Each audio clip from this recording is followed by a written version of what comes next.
벌써 가택수색을 했으면 어떡하지? 만일 그들과 집에서 마주치면 어떻게 하지? 그는 벌써 자기 방에 와 있었다. 아무 일도 없다. 아무도 없다. 누구 한 사람 들여다본 사람도 없다. 나스타시아조차도 방을 건드리지 않았다. 하지만 맙소사, 아까는 어떻게 물건들을 그 구멍 속에 그대로 남겨놓은 채 나갈 수 있었단 말인가? 그는 구석으로 달려가 벽지 밑에 손을 집어넣고 물건들을 꺼낸 다음 호주머니에 쓸어넣기 시작했다. 전부 합쳐서 8개의 꾸러미였는데 귀고리 같은 것이 든 그는 잘 살펴보지 않았던 것이다. 작은 상자 2개, 양피로 만든 작은 주머니 4개, 신문지에 둘둘 쌓인 목걸이 하나, 그 밖에 신문지에 싼 훈장 같은 것이 있었다. 그는 이리저리 물건들을 주머니에 집어넣었다. 그는 외투와 남아있는 오른쪽 바지 주머니에 표가 나지 않도록 물건들을 나눠서 집어들었다. 지갑 역시 물건들과 함께 꺼냈었다. 그러고 나서 이번에는 문을 활짝 열어놓은 채로 방을 나섰다. 그는 빠른 걸음으로 당당하게 걸었다. 온몸이 부서지는 것 같이 아팠지만 의식만은 또렷했다. 그는 추적이 두려웠다. 반시간 후, 아니 15분 후에라도 미행을 당하진 않을까 두려웠다. 그러므로 무슨 일이 있어도 그 시간 안에 증거물들을 인멸해야 했다. 그나마 기력과 판단력이 남아있는 동안 이 모든 일을 처리해야만 했다. 그런데 어디로 가야 할 것인가? 행선지는 이미 오래전에 결정되어 있었다. 모조리 강물에다 던져버리는 거야. 증거물을 강물에 던지고 나면 일은 끝나는 거다. 그는 벌써 어젯밤 어서 모든 것을 버려야 해 하고 헛소리를 하면서 몇 번씩이나 일어나 나가려고 했을 때 이미 이렇게 결정해 두었던 것이다. 그는 이 사실을 기억하고 있었다. 그러나 버리는 것도 무척 어려운 일이었다. 그는 예가 제린스키 운하의 주변을 벌써 30분이나, 아니 어쩌면 그보다 더 오랫동안 헤매고 다니면서 눈에 뜰 때마다 몇 번씩이고 물가로 내려가 보았다. 그러나 계획을 실행에 옮길 엄두가 나지 않았다. 어떤 곳에서는 물가에 빨랫대가 설치되어 있어서 세탁부들이 빨래를 하고 있는가 하면 또 다른 곳에는 배가 메어져 있는 등 하여간 여기저기에서 사람들이 들끓었다. 강변에 어디에 서고 사방이 탁 트여 있었기 때문에 사람들 눈에 튀기도 쉬웠다. 어떤 사람이 일부러 강가로 내려와 멈춰 서서 강에 무언가를 버린다는 것은 의심을 살 만한 행동이기도 했다. 게다가 작은 상자들이 물에 가라앉지 않고 그대로 떠내려 간다면 어떻게 할 것인가? 물론 그렇게 될 것이다. 그러면 사람들이 발견하게 될 것이다. 그렇지 않아도 유독 그에게만 무슨 볼일이 있다는 듯이 마주치는 사람들마다 그를 흘끗흘끗 쳐다보고 뒤를 돌아보는데 왜 이러는 거지? 아니면 나만 그렇게 생각하는 걸까? 마침내 차라리 네바강 쪽으로 가는 편이 낫겠다는 생각이 떠올랐다. 거기는 사람들의 왕래가 적어서 눈에 띌 염려도 적고 또 어쨌든 더 유리할 것이다. 특히 좋은 점은 여기에서 벌써 떨어져 있다는 점이다. 그는 갑자기 소스라치게 놀랐다. 이렇게 위험한 장소를 30분 내내 비탄과 불안에 휩싸여 헤맸었는데 어떻게 좀 더 빨리 그런 생각을 하지 못했을까? 비몽사몽간에 무턱대고 결정해버린 그 비합리적인 일에 30분이나 낭비하다니 극도로 정신이 산란하고 기억도 흐릿했다. 그 자신도 그걸 느낄 수 있었다. 어서 서둘러야만 한다. 그는 V대로를 따라 네바강을 향해 걷기 시작했다. 그러나 도중에 갑자기 이런 생각이 들었다. 왜 꼭 네바강으로 가야 하는 걸까? 왜 꼭 물에 빠뜨려야 하는 거지?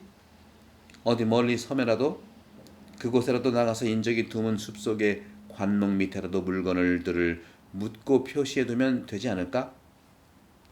그는 그 순간 자기가 모든 것을 분명하고 옳게 판단할 능력이 없다는 것을 알고 있었지만 그가 보기에 이런 생각이 그다지 잘못된 것 같지는 않았다. 그러나 그는 섬으로 갈 운명이 아니었던지 전혀 다른 방식으로 일이 해결되었다.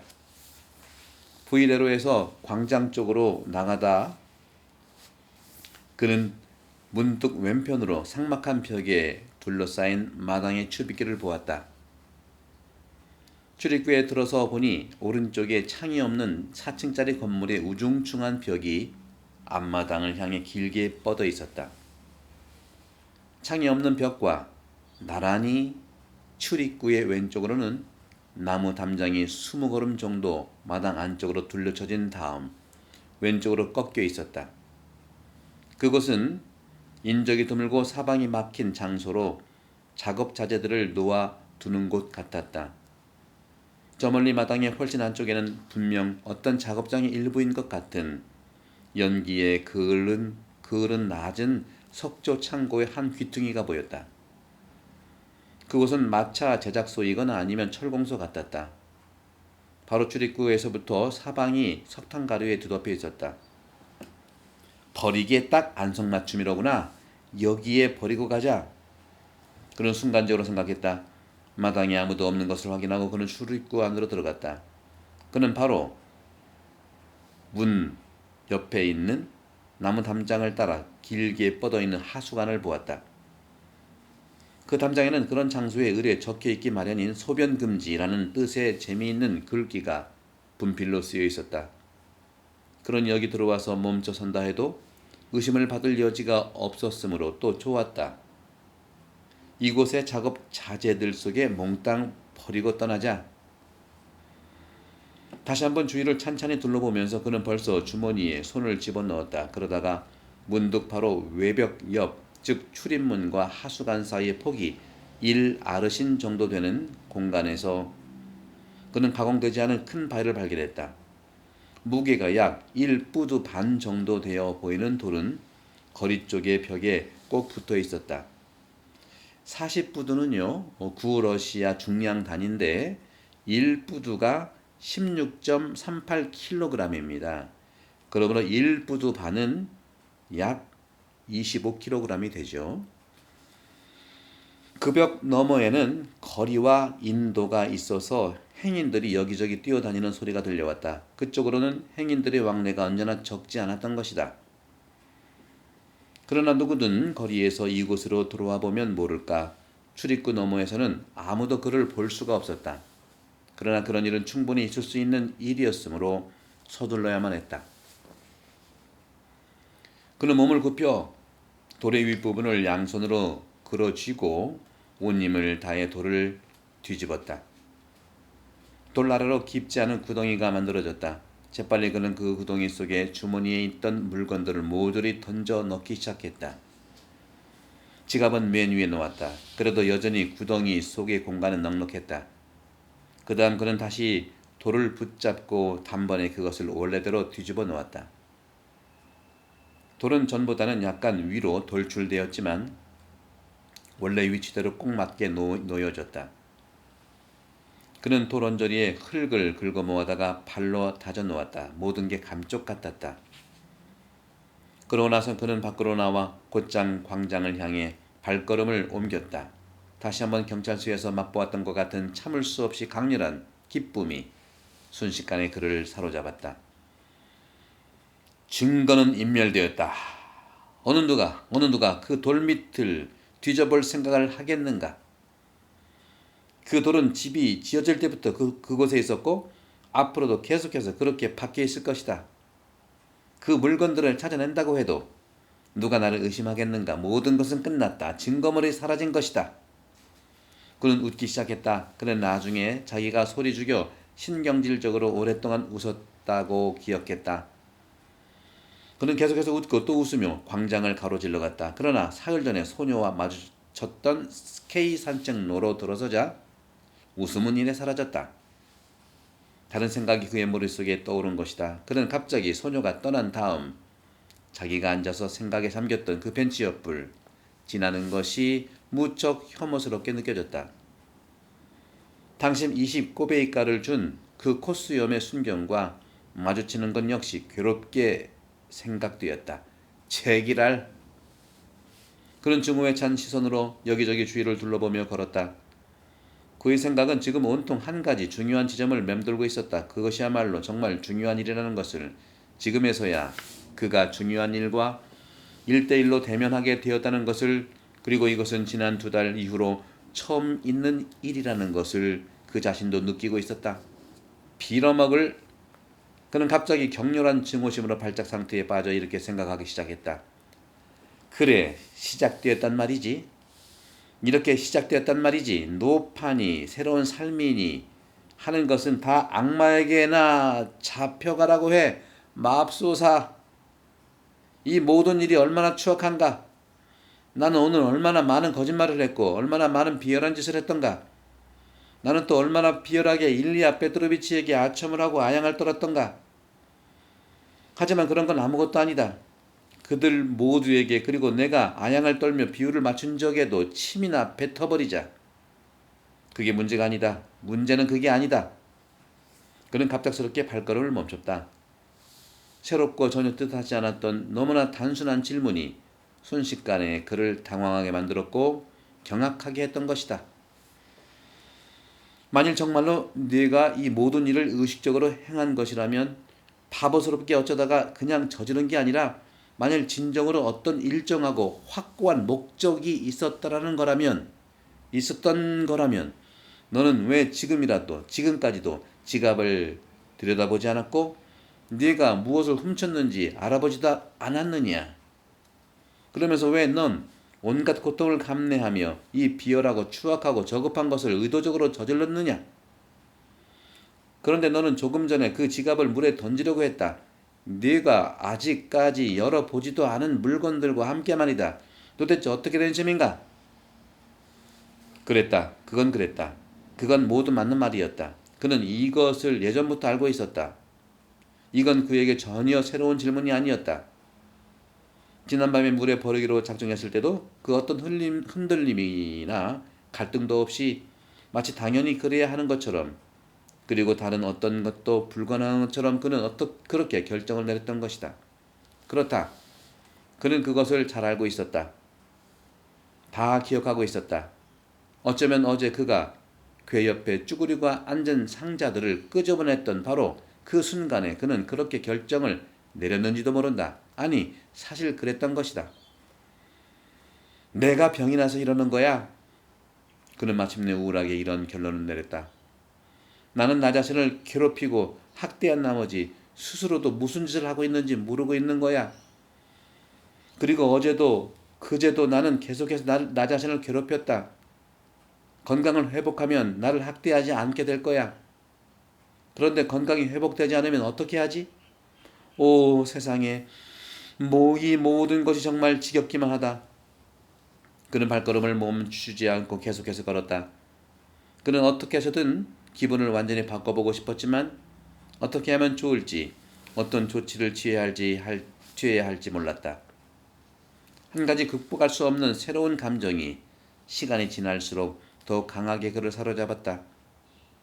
그것은 마치 마주치는 모든 것, 주변의 모든 것에 대한 끊임없는, 거의 생리적이라고도 할 수 있는 혐오감이었다. 그것은 집요하고 사악한 증오에 가득 찬 혐오감이었다. 그는 마주치는 모든 사람들이 혐오스러웠다. 그들의 얼굴, 발걸음, 행동거지 모든 것이 그랬다. 만일 그때 누군가 그에게 말을 걸었더라면 그는 그 사람이 누구이든지 상관없이 그에게 침을 뱉든지 그를 물어뜯어 버렸을 것이다. 그는 바실리예프스키 섬에 있는 소네바 강변으로 나와서 다리 옆에 돌연 멈춰섰다. 그래, 바로 여기에, 이 집에 그가 살고 있지, 그는 생각했다. 무슨 영문일까? 어쩌다가 라주미힌에게로 오게 된 거지? 그때와 똑같은 일이 일어났군. 하지만 정말 궁금하다. 내가 내 발로 이곳에 온 것일까? 아니면 걷다 보니 이곳으로 오게 된 것일까? 이러나 저러나 상관없다. 나는 사흘 전에 일을 저지르고 난 다음 날 그에게로 가리라고 생각하지 않았던가? 그러니 가보자. 내가 지금 못 들어갈 이유도 없지 않은가? 그는 5층에 살고 있는 라주미인에게로 올라갔다. 그는 집에 있었고 좁은 방에 앉아 무언가를 쓰고 있다가 직접 문을 열어주었다. 그들이 못 만난 지도 벌써 4개월이나 되었다. 라주미인은 넝마가 다 되도록 낡은 실내복을 걸치고 맨발에 실내화를 신고 엉클어진 머리에 수염도 깎지 않고 세수도 하지 않은 채 앉아 있었다. 그는 놀란 표정을 지었다. 어떻게 된 거야? 어떻게 된 일이야? 그는 돌아온 친구를 머리끝에서 발끝까지 훑어보며 소리질렀다. 그러고는 말없이 휘파람을 불었다. 정말로 그렇게 형편이 안 좋은 거야?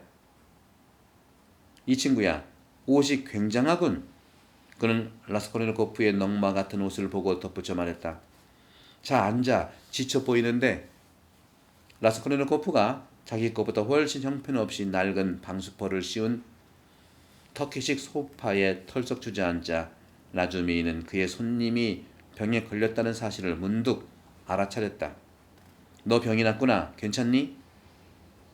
그는 그의 맥을 짚어보려고 했다. 그러나 라스콜니코프는 손을 뿌리쳤다. 필요 없어. 그는 말했다. 일이 필요해서 왔어. 지금 난 수업도 없고 그래서 좀 얻어보려고. 아니 나는 과외 공부 자리가 전혀 필요하지 않아. 그거 알아? 네가 횡설수설하고 있다는 거? 그를 뚫어지게 바라보던 라주미힌이 말했다. 아니야 그런 게 아니야. 라스콜니코프는 의자에서 일어났다. 라주미힌의 방으로 올라올 때 그는 그와 이렇게 얼굴을 맞대게 되리라고는 전혀 생각하지 못했다. 그런데 그는 지금 이 순간에 자기 경험으로 이 순간만큼은 자기가 이 세상의 어느 누구와도 얼굴을 맞댈 기분이 아니라는 사실을 분명히 깨달았다. 그는 우라통에 치밀었다. 그는 라주미힌의 문지방을 넘은 자기 자신에 대한 증오심 때문에 거의 숨이 막힐 지경이었다. 잘 있어. 그는 갑자기 이렇게 말하고는 문 쪽으로 나가기 시작했다. 이봐 서라고. 이런 별종 같으니 필요 없어. 그는 다시 손을 뿌리치면서 같은 말을 반복했다. 이럴 거면 여기에 못하러 온 거냐? 머리가 어떻게 된 거 아니야? 뭐야 이건. 정말 기분 나쁘다. 이대로는 돌려보내지 못해. 그런 말 할게 너한테 온 건. 나는 일을 새로 시작할 수도 있도록 도와줄 만한 사람을 아무도 모르기 때문이야. 그리고 너는 다른 사람들보다 착하고 또 현명하고 판단력도 훌륭한 사람이니까. 그런데 지금 이곳에 와서 보니 이제는 아무것도 내게 필요치 않다는 걸 알게 되었어. 알아듣겠지? 정말 아무것도. 그 누구의 도움도 동정도 나는 필요 없어. 나 혼자서. 이제 됐어. 나를 가만히 내버려둬. 잠깐 기다려. 이런 굴뚝 청소부 같으니 완전히 미쳤구나. 너 하고 싶은 대로 해라. 그런데 내게도 수업은 없어. 그리고 그런 일은 침이나 뱉어버려. 대신 똘구치 서점상 헤르비모프한테서 일을 얻었는데 이것도 일종의 수업이나 마찬가지야.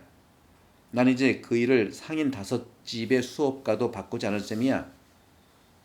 그 사람은 출판 일을 하고 있는데 자연과학책을 펴내고 있어.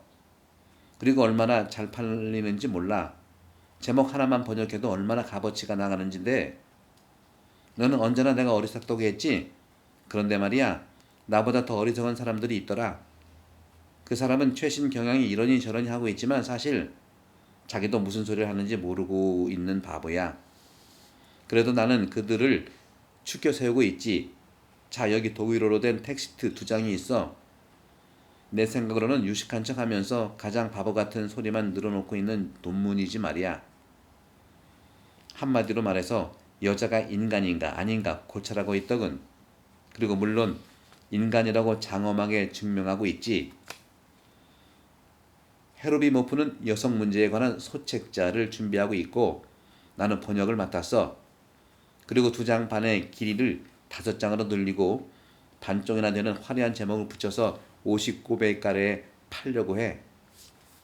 수지가 맞은 장사야. 번역료로 내게 장당 6루블을 선불로 주겠다고 하니 전부 합치면 15루블이야. 난 미리 6루블을 받아놨어. 이것을 마치고 나면 고래에 대한 번역을 시작할 거야. 그 다음엔 고백록의 2부 중에서 제일 지루한 수다 부분을 벌써 골라 놓았으니까 그걸 번역할 참이야.